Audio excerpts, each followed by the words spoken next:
ચીનના હુનાનમાં ભયાનક પૂરે તબાહી મચાવી છે। અનેક વિસ્તારોમાં સ્થિતિ આઉટ ઓફ કંટ્રોલ થઈ ચૂકી છે। પૂરે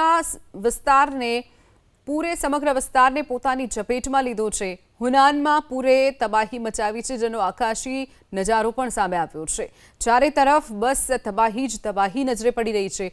પૂરના કારણે સંપૂર્ણ રસ્તાઓ ધોવાઈ ગયા છે। અનેક વિસ્તારો સંપર્ક વિહોણા બન્યા છે। જ્યાં જુઓ ત્યાં માત્ર ને માત્ર પાણી જ પાણી નજરે પડી રહ્યું છે। અહીં પાણી જે સાથે આવ્યું તે તાણી ગયું છે। ઘર હોય કે મહાકાય પુલ, બધું જ પાણીમાં ગરકાવ થઈ ગયું છે। અનેક ઘરો અને વાહનો પણ પાણીની ઝપેટમાં તણાઈ ગયા છે। જે રસ્તા પર સડસડાટ વાહનો દોડતા હતા ત્યાં હવે બોટ ચાલતી દેખાઈ રહી છે। પૂરના પ્રકોપના કારણે હુબેઈ અને હુનાનમાં સ્કૂલો પણ બંધ કરી દેવામાં આવી છે। સ્થિતિ થાળે પાડવા સેનાને કામે લગાડી દેવાઈ છે। ચીનમાં પૂરના પ્રકોપે 21થી વધુ લોકોના મોત અત્યાર સુધીમાં થઈ ચૂક્યા છે।